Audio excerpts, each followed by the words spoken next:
There's my cue. I'll call this meeting to order and ask Karen to do the roll call. Okay. Commissioner Emerson? Franz? Here. I'm here. Sorry, I had to unmute. Oh, okay. Thank you, Karen. Yes, no problem. Commissioner Lisk? Here. Nelson? And Mayor Pro Tem Meyer? And Mayor Clark? Here. And Chairperson Montague? Here. All right. So unless you have anything, Preston, I will introduce the first item. Yes, ma'am. Go ahead. It's an application for a temporary use permit, location Phillips re-subdivision, block 34, lots A through B, zone historic business, applicant GTO Construction, owner Jenny Lee Phillips, revocable funded living trust. Okay. Good evening, everyone. Hey, Russ, welcome. Hey, thanks. Preston, do I need to include anything else in the introduction of that? No, Michelle, that was great. Thank you. And this is a continuance of an existing special use permit. I don't see where it says that anywhere, probably further down here in the notes. So TJ, do you have anything you'd like to add on this? I do, yes. I'd like to just give a quick overview of the application and and we do have some conditions that we're recommending to go with the temporary use permit. So as you mentioned, this is a extension of a temporary use permit for staging construction materials. The project was originally started in July of 2021, and the project has lasted longer than anticipated. The temporary use permit was issued in June of 2021 and expired on March 31st, of this year. So the applicant is requesting a 9-month extension. Now, we're calling it an extension, but there's no such provision in the code. So it's essentially a new temporary use permit. So I won't get into too much of the details, but there was in the staff report, there's a site diagram, and just to kind of acclimate everybody to it and those who may be listening from home. Lot A is what we're referring to as the farthest west lot. That's on the southwest corner of Clinton Street and Cora Street. Lot B is in the middle of the three properties, and then lot C and D is the easternmost property, and that's where the building is. So A and B are vacant, and that's where the staging area is. Lot C and D are where the building is. And then on the southern portion of lot C and D is where the parking for the employees and the workers are. So that kind of gets you a little bit acclimated on that property. The applicant is also proposing to continue utilizing temporary construction fencing that does extend into the right-of-way, traffic cones and appropriate signage, and those are all depicted on the site plan that was included in the staff report. The site will be entirely fenced and will have a gate for access off of Cora Street. So that's where the main access will be coming off of for the construction activities. Workers will access the property to park, as I mentioned, from the alley south of the building. So to my knowledge, the town hasn't received any complaints or concerns with the construction activity in the past 9 months or so. And again, the duration or the request is for another 9 months. They're not anticipating that it should take another 9 months, but that's what they're requesting at this time. So if the Planning Commission does approve or issue the temporary use permit, it would be set to expire in January of 2023. So we are recommending, staff does recommend approval of the temporary use permit with the same conditions we had. Actually, let me just back up and mention that previously a encroachment permit, right-of-way encroachment permit was issued through the town. Subsequently, that permit has expired as well. So a new encroachment permit, and Preston might have an update on that, but last time he and I spoke, they hadn't submitted an application for that. So that would be needed as well. And that's one of our conditions. So anyways, with all of that, staff is recommending approval of the temporary use permit with the following conditions. 1, equipment shall not be idled between the hours of 7 p.m. and 7 a.m. 2, temporary use permit shall expire January 31st, 2023. 3, adequate signage identifying the sidewalk being closed to pedestrians and that a detour is in place to use the sidewalks on the north side of Clinton should be used by pedestrians shall be added to the site plan. And 4, obtaining an encroachment permit from the town for the right-of-way infringement on town sidewalks and parking spaces for construction fencing. So with that, I'd be happy to answer any questions. I don't This is- understand what do you mean the equipment shall not be idle or shall be idle? What was that?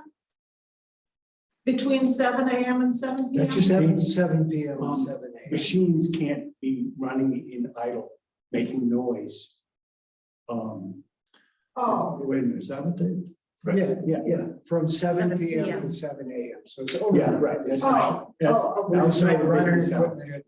Outside of business hours, right? And then to piggyback on TJ's comments, the encroachment permit has since been put in place. So they have an active encroachment permit for the fence. So the condition in the staff report number 4 is no longer necessary. No, it's no longer necessary. That has been met. Great. I have a question. I'm not clear on the sidewalk thing. The sidewalk's currently open. So the sidewalk will be closed in front of the building. Is that what's happening? I don't anticipate that. I think it just sounds like your permit allows for that if necessary. Well, I mean, I guess when we work on the facade and have the scaffolding up, yeah, there'll be an encroachment on the sidewalk. That's true. Yeah, shouldn't be a problem. Yeah, I my was just- understanding, sorry, Michelle, my understanding would be that closure is somewhat sporadic, right? Based on the actual construction process. So sometimes it might be open, other times it might be closed, but depending on what kind of work is being done. Right. So I would just ask that be open whenever possible, when it's not necessary to have it closed, because then we don't have people having to cross the street during, the busy times when it's summer and such. But obviously, to work on the front of that, you would need to close that off. Yeah, okay. Michelle, are you suggesting that we add another condition saying that, or are you comfortable with just having the record? I'm reflect? comfortable with just stating that. I don't think I feel the need to add another condition. Okay. Does anyone else have anything or any questions or concerns? I guess the only other thing, I didn't see it here anywhere, but there's not any blocking of parking spaces there in front of the building. Are those still open on Clinton? We're not blocking any spark. Okay, that was the question. Yeah. That was, yeah, okay. No, I didn't see anything here to that. I was just verifying that was the case. There's going to be closure just east of that. The permit allows for one parking Correct. place to be used for access off court, Right. I just making sure there wasn't anything there, because there is going to be just east of that with Patrick's. That would be closure there, right? And potentially in front of the bank as well, so it could get a little thin. It could get through pretty there, tight. so. But yeah, just to be clear, those parking spaces on on the south side of Clinton Street will be open and available. Awesome. The Okay. the encroachment permit that is in place simply allows them to stage that construction fence partly on the sidewalk. Sure, sure. Okay, I'm good with it. This is all fun. I have a little unrelated question. When someone mentioned the firehouse project, is the sidewalk on Clinton going to be closed off for that project? The sidewalk and the parking spaces Both, yep, On Clinton, on Clinton. on Clinton. in which case my concern goes away, because then it doesn't matter if the sidewalk is blocked in front of this project, because people are going to have to cross the street a few feet further, so it's a non-issue. Yeah, Yeah. that is correct, That's a good although there's potential that that sidewalk could be blocked off like it is currently for the bank building, so. Seems like the Yeah. bank project is underway and they have needed, although like right now, there's a piece of equipment in front of the old amulet space that's got cones around it. So it seems like they're doing it pretty good too. So I think we'll be. And that encroachment will end at the beginning or mid-June. They will be done with their facade and the restoration work, Yeah, so good, shouldn't have to navigate that piece. good. Preston, is that something that the town keeps an eye on, that they wouldn't allow two encroachment permits on opposite sides of the street at the same time? There's not a policy that says that can't happen, but yeah, I assure you, we keep a close eye on the encroachment permits that we execute to make sure that all conditions are met and that folks are following the rules, if that answers the question. Yeah, that answers the question. I just think it's especially important at that corner because there's a lot. Agreed, yeah. I'm ready for a motion with the staff recommendations if someone wants to make one. Madam Chair, we need to open the public hearing. Oh, sorry. I'm opening public hearing. Is there anyone that would like to comment?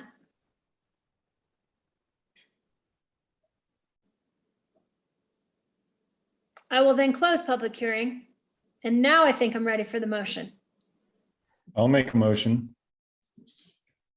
I'd like to make a motion to approve the temporary use permit to allow construction staging at block 34, lots A and B.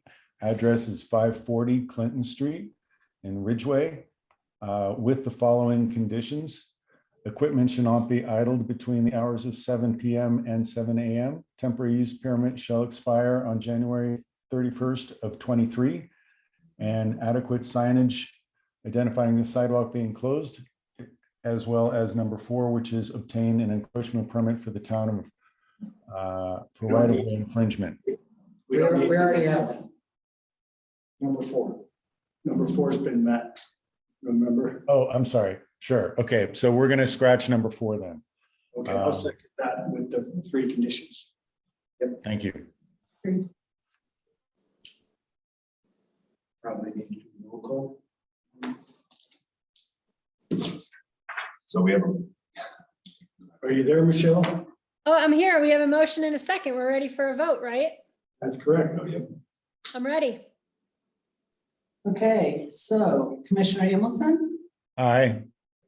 Franz. Aye. Mayor Pro Tem Meyer, Aye. Mayor Clark, Aye. Chairperson Montague, Aye. and Commissioner List. Aye. Okay. There you go. Thank you.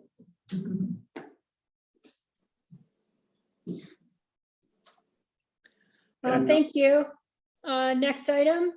Michelle, just minor point of clarification, when we're in public hearings, what you're opening up is public comment, not public hearing, just Thank you. I lingo, misspoke. lingoese, but Okay, our next item, agenda item number 2, is a request for preliminary plan and planned unit development. Lots 1 through 12, block 30. Frederick Street and Laura Street. Frederick Otto and Laura. Historic residential district, Ridgway Homes, and the owner is Rural Homes LLC. And I'm scrolling through the packet here, looking for, I believe this is continued, so I'm not sure what I do with it from here. TJ, you want to take it?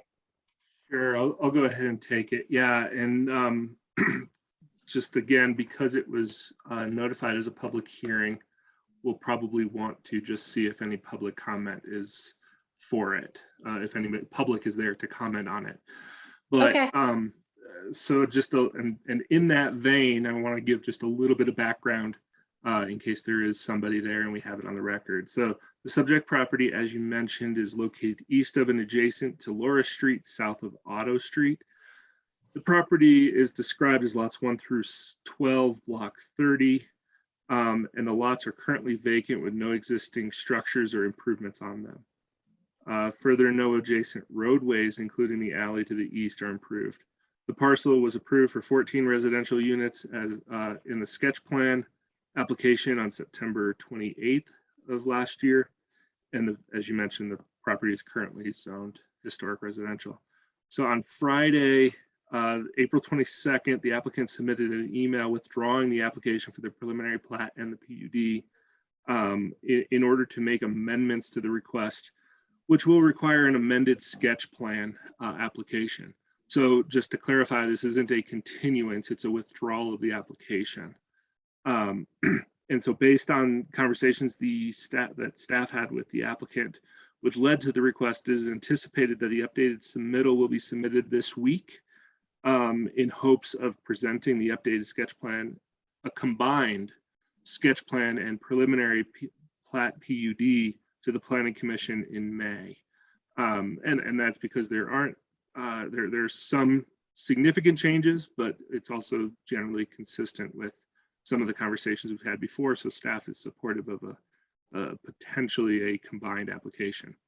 So anyways, that's a little bit more than what we might normally say, but because of the timing, we want to give you just a little bit more on that. And then I know that I saw both David Bruce and Paul Major here on the call to provide a little bit more background and context as to why they are requesting to withdraw the application. But I'd be happy to answer any questions that the commission might have. And as I mentioned, the applicant is here to speak as well.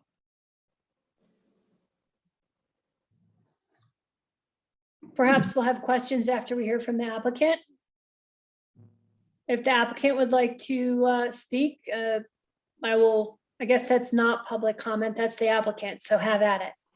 Great. Thank you very much. I'm Paul Major. We're going to give you back some time tonight, so because we withdrew our application.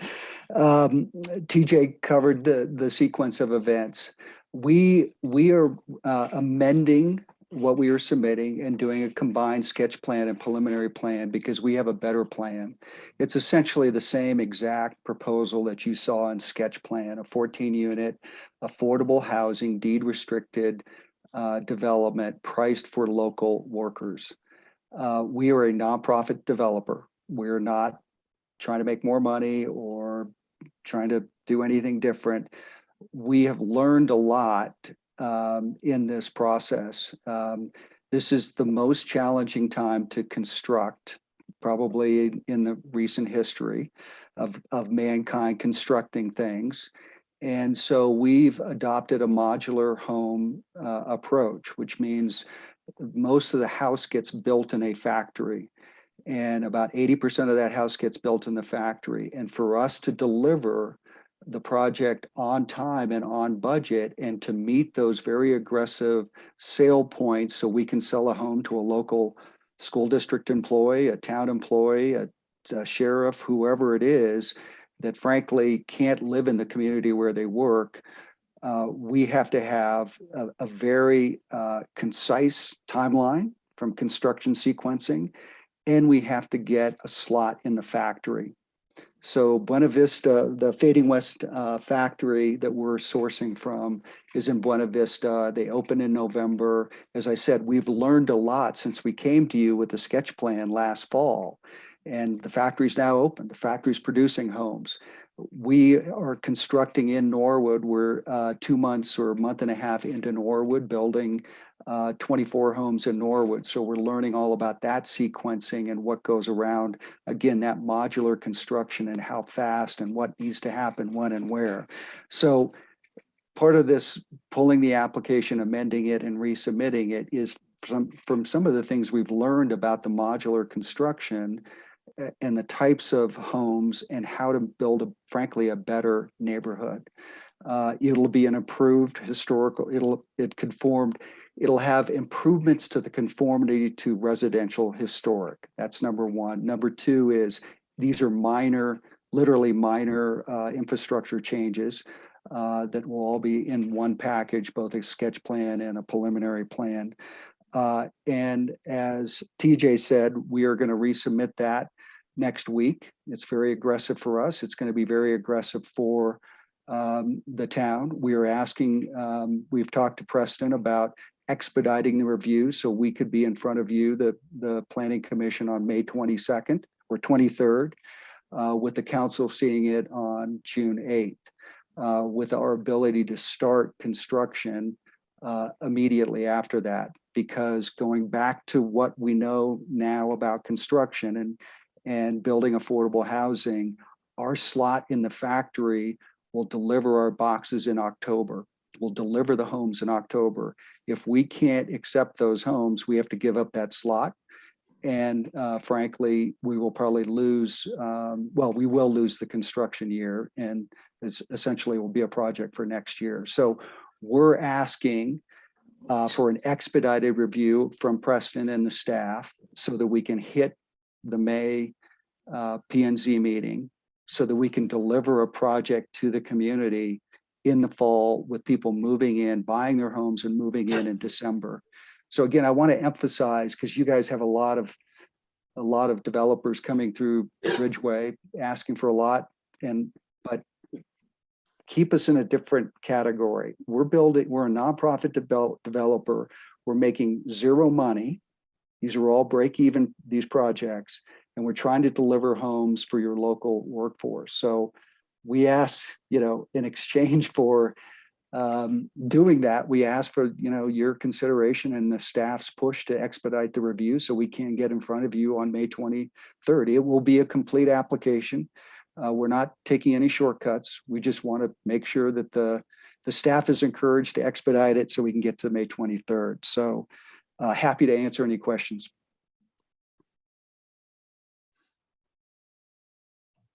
Well, that was a resounding. It's May 24th. I think it's May 31st, actually. I'm looking at the calendar. I had 23rd, but that's even better. May 31st gives you a lot more time.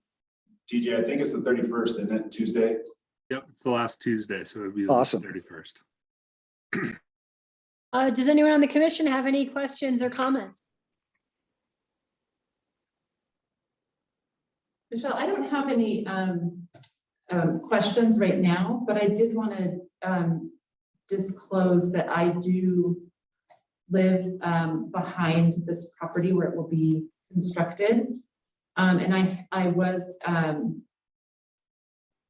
there was public comment through a listserv that I was included on that I've since removed myself from. So I just want to be transparent about that piece and that I'm no longer, receiving any information from neighbors in that area. So I just wanted to let that be heard. Great. Yeah. Thanks, Jennifer. I appreciate that. I don't see a problem with that. Preston will say something if he does. No issues. I also live near the project. I'm just a block away. I can see it out my window, and I don't think they feel that causes any issues for me. I'm in support of this project. I was concerned to hear, I was excited to see it and see it moving forward with the sketch plan approval in the fall, and was disappointed to hear that it's another month. And I know that staff has already agreed to expedite this, and I appreciate that. And I guess Paul has already explained why It's changing and that's legitimate. So other than that, I look forward to seeing it. Likewise, Yeah, I don't have any questions. Preston, I'm not sure whether that, TJ mentioned that there's an email was submitted with some comments and questions. Whether we need to read that into the record or whether we can just say that let the record show that we've had a letter from Julia Vollendorf of 660 Auto with some questions that I guess I would just say we'll take under advisement. Yes, that's perfect. It doesn't need to be read into the record. We mainly we tried to get it incorporated into the packet to avoid that. So, but yeah, thanks for bringing that up. We did receive one public comment from Miss Julia Vollendorf, a neighborhood resident on Friday. So that was included in the packet. Thanks for bringing that up. Okay. And if I may, real quick, just to talk to Paul's statements about the expedition of the review. Certainly that rings true. We heard loud and clear back in, I guess, September, or actually before that, when Paul and David presented to the Planning Commission and the Town Council in that joint workshop. I don't remember when that was actually, but there was definitely a directive and a huge desire to make sure that we remain attentive as possible to this project and what Rural Homes LLC is trying to do, and that remains to be true. So TJ and I, Joanne Fagan, and the rest of our team will do our very best to review what Paul and his team submit here shortly. Paul and David submit shortly.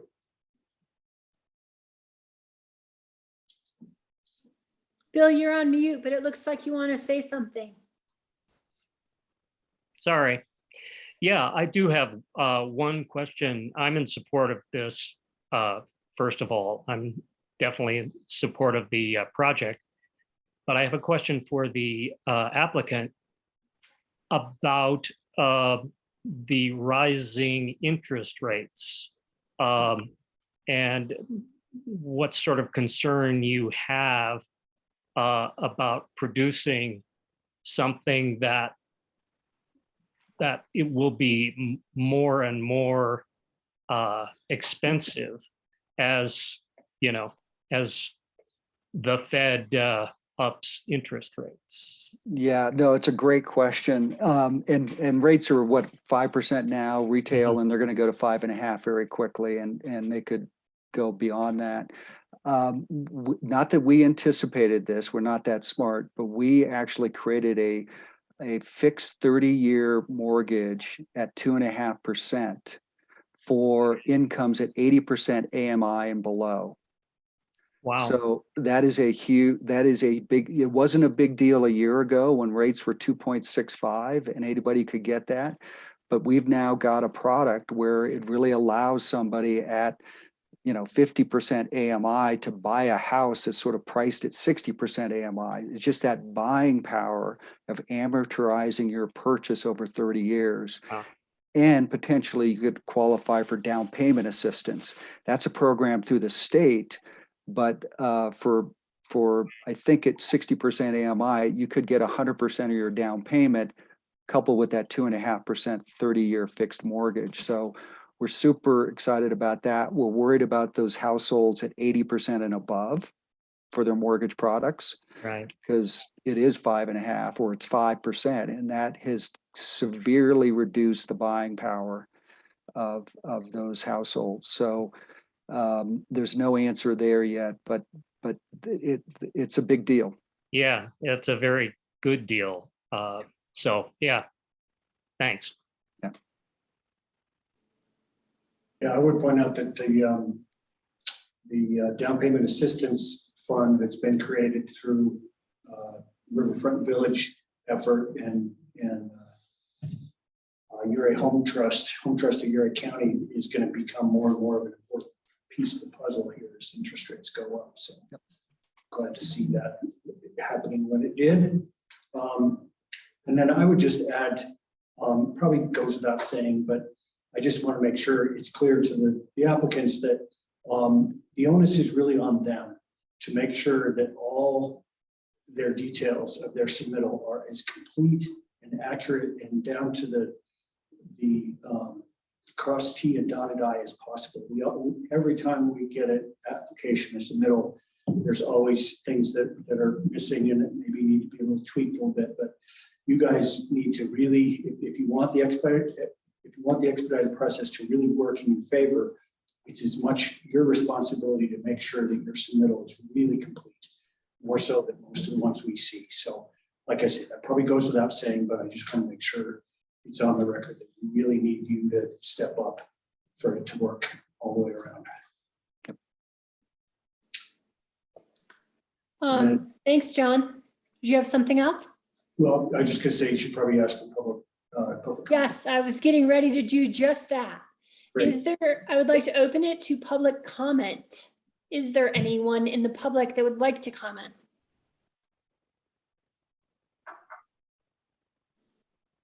No one on Zoom. Nobody's talking while muted. That's something I usually do.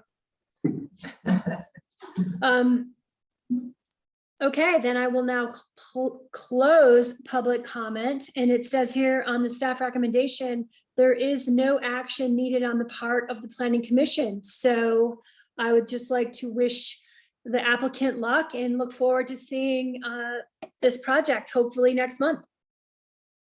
Michelle, Yes, can I ask one question for Paul? sure. So my understanding, the process will be in June after the May meeting, if that's when it arrives. That in October, between June and October, that is when the infrastructure would be completed for the homes to be delivered in October, 80% complete. Did I understand that correct? Correct. So specifically, we have a slot in the factory to deliver the last house to Ridgway sometime between October 15th and October 30th. There's a little bit of, so essentially the way you time this is obviously all the public improvements and infrastructure have to be completed, all your foundations completed and your foundations poured, and essentially your modular homes are arriving, you stage them nearby, and then you crane them into place. So what the whole sequencing to create an efficient, i.e. a lower cost construction process is the last home arrives, and then we have a crew immediately ready to crane them in to place them on their foundation. At that point, they are 80 to 85% completed. We need to move in appliances, we need to build some stairs, we need to do some patchwork and things like that. That could take as little as 10 days on a house. So this is the future of construction. It's not to build on site. You know, when you bring all your materials out and it's snowing and, you know, somebody needs a coffee break, you build as much as you can of a house in a factory. It's still a house. It's a stick-built house, but you build it in a factory where you control the materials, the material cuts, the clearances or the tightness of the house and all the labor that goes with it. And then you bring that 80%, 85% house completed to the site with the foundation ready to go. So ideally, you could see the houses starting to be put on their foundation November 1. Thanks for clarifying. That brings up another question for me, just out of curiosity, and I think it's probably for TJ, but then that takes our building inspector out of part of the picture. So these are being inspected while they're built in the factory? How does that work? Correct. There is state authorized inspections during that whole construction period, you know, in the three-ways, all of the stuff that goes on in the factory has to be inspected. So it changes the whole dynamic of what we're used to, but it's to the betterment that we're going to get a better product and you're going to get it, you know, at a lower cost because you're doing away with a lot of waste, and waste is waiting for the inspector to come to do the three-way inspection. where they can do it in a factory environment. They have somebody on staff to do it. So since I got the floor, if you have a chance, if you're going through Buena Vista, stop at the factory and visit the factory and watch these houses being built. We can connect you to the staff there, and they'd be very happy to show you around and give you a full tour. Excellent. And then I'm guessing you'll be scheduled with San Miguel Power to make that aspect happen on site when those houses arrive. Yep. No, and all the San Miguel Power infrastructure has to go in, you know, with the land development but essentially all your electrical pedestal, these are all electric. We are looking at a solar option, which would be very interesting because we're trying to figure out a way to finance it so the burden doesn't go on the homeowner. Hey, Paul, I just wanted to add one minute detail to Michelle's question, that the Ridgway building inspector is still going to be involved in this process to inspect the foundation and the connection of the water and sewer laterals, and then give a final sign off for certificate of occupancy once the modules are set on the foundation, first floor set to the second floor, and then the on-site crews come and basically make it livable and lovely for a home to move into. The Ridgway inspector is still has a part in that, but the modules come with a state certified inspection also. Thanks. What is the name of the company again? It's the factory is Fading West Development in Buena Vista. And again, they've been developing homes in Buena Vista for the workforce there. They were buying their homes from other factories in other states, from Nebraska and Boise, Idaho. They decided to build their own factory. It's a $23 million factory. They were just named as one of the top 100 companies by Time Magazine to watch. So we're lucky that they're in Buena Vista. They're so close to us. We're also lucky that they're building product for this type of market. The workforce. It's not high end. They're not building product priced at $900,000 or $1 million. They're trying to build product that can be delivered to communities that have a huge workforce demand that nobody else is that can figure out how to solve that problem. So you can tell I'm excited. David and I are super excited about them and partnering with them, and they're excited to partner with Ridgway. They're very excited to do this project. So go to Buena Vista. What was the name again? Fading West. Fading West. FadingWestDevelopment.com. Yep. Thank you. That's very interesting. Thank you. I would like to add that the person who submitted comments we did what was required. We're not ignoring that, but I think that those will be more appropriate next month when we're actually looking at the project.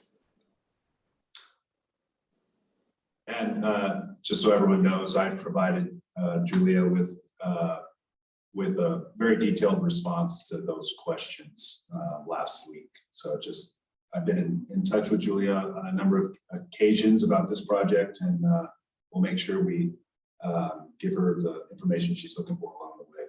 Great. And then, Madam Chair, if I can just give one more update related to this project. Paul and I talked about this on Friday a little bit, but the town spent the last 6 months working on a 1271 affordable housing strategies catalyst round grant. The request was for $750,000 to support the infrastructure components for this specific project. I had a call with Dola's Community Development Office on Friday, I think it was, and we should be expecting word on that grant any moment. So I'm standing by. So keep your fingers crossed. That's a big deal. Yeah, great. And Thanks. that's only for this project? That's for this project.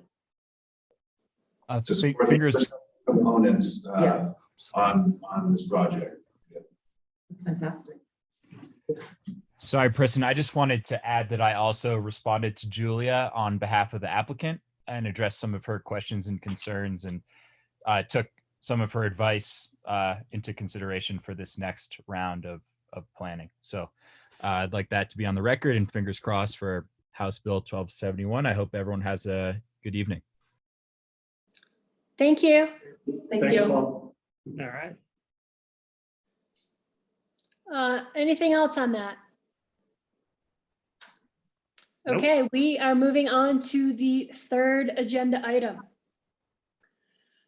Approval of the Lakin Arnold subdivision to separate one single interest ownership into two lots, lots 16, 17, 18, block 20, town of Ridgway. I'm gonna leave the coordinates out.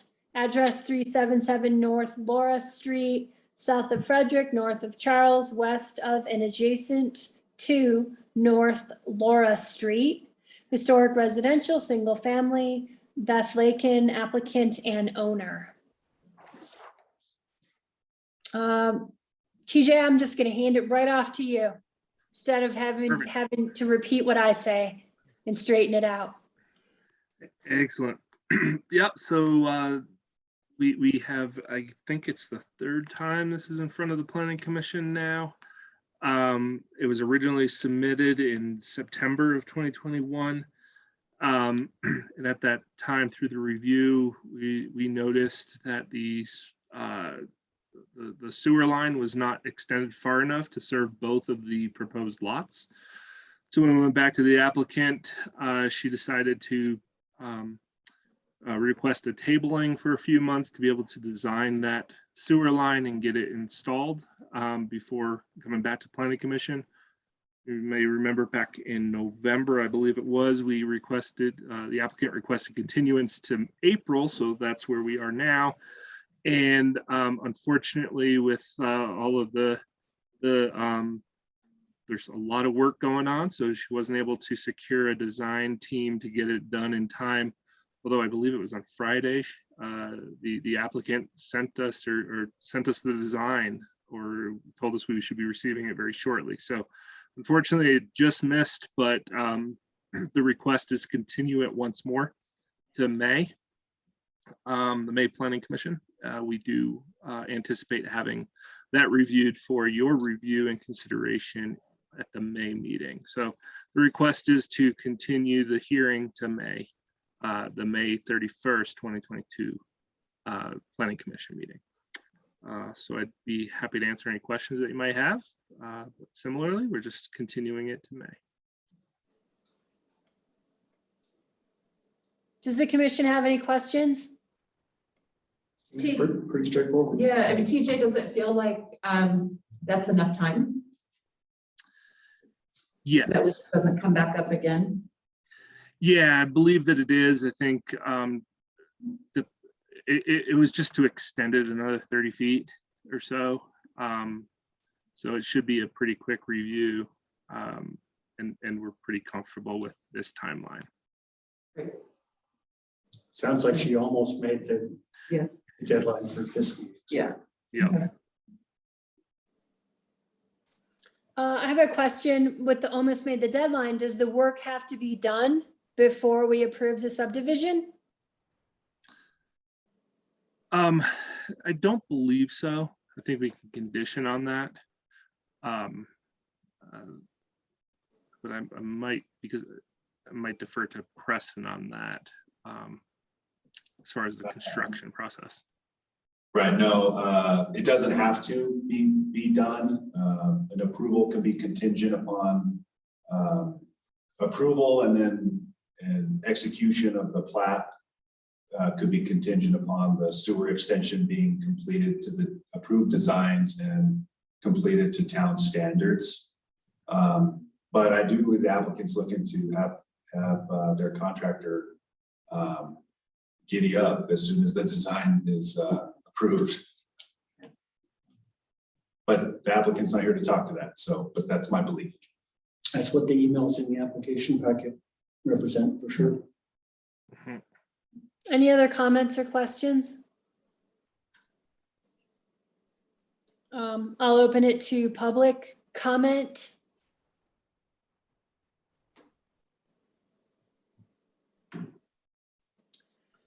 Close public comment. I guess we're ready for a motion. I'll move that we grant an extension of 1 more month for the application for the Lake and Arnold subdivision in order to secure the sewer extension that she needs in order to proceed. Second, I'll second. Russ beat you to it, Bill. All Roll right. call vote. Oh, well.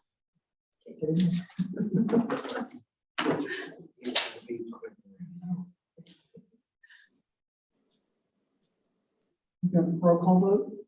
Okay, roll call vote. I'm sorry. We're voting on this agenda item.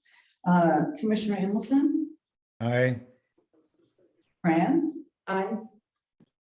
Lisk, Aye. Nelson. It's gone, I'm sorry. Mayor Pro Tem Meyer, Aye. Mayor Clark, Aye. and Chairperson Montague. Aye. Okay, it's unanimous. Thank you. Can I get a motion to approve the minutes from the meeting of March 29th? So moved. I'll second that. Okay, here we go. Commissioner Emerson. Oh, wait a minute. I can't second it because I. Oh, that's right. I'll second. Emerson and Clark, you must abstain. Yeah, Franz has got the. I'll second. Okay, we do have enough, okay. So that means that Commissioner Franz seconded the motion, and I'm going to do a vote, a roll call vote. So Franz? Aye. Lisk, Aye. Mayor Pro Tem Meyer, Aye. Mayor. Come on, Chairperson Montague, I'll abstain. right. Aye. Montague, And then, to this, I'm missing somebody else. Nelson. Thomas. Nelson. Thomas. I wasn't there. Right, Okay. Commissioner. Yeah, Emerson. I can't vote because I wasn't there. You can Right. abstain. Yeah, he's And that's abstaining, because but you- now I just I'm count. going to I don't think we have a. quorum. abstaining. We got four. That was 4. I believe that. As long as you get the chairperson, Oh, right, which I okay. think she said aye, but. Yes, she did. My Did, and I will be happy to say it again. Aye. That was the most complicated minutes, but we. Right? Yeah. Well, something had to be complicated about this meeting. Do we have anything else we'd like to discuss before adjourning? Preston made it clear that there happened to be 31 days in May, so our meeting is on the 31st. I don't think I have anything. I'm gonna miss that meeting. We'll be on the road, Would be Minnesota. Right? be on the way. Wait a minute, is that Memorial Day? It's the day after, Day after. the Tuesday after. Memorial Day. Ah, yes, okay, it's a Tuesday, thank you. I move to adjourn the meeting. I think you could just Barring say, no objections. Gaveling. You got your gavel with you? No, but I could find something to slam. Go ahead, Jennifer, have at it. All right. thanks, It was everybody. so civilized. See you next month. Appreciate you. Yep. Happy spring. everybody. Good night. All right.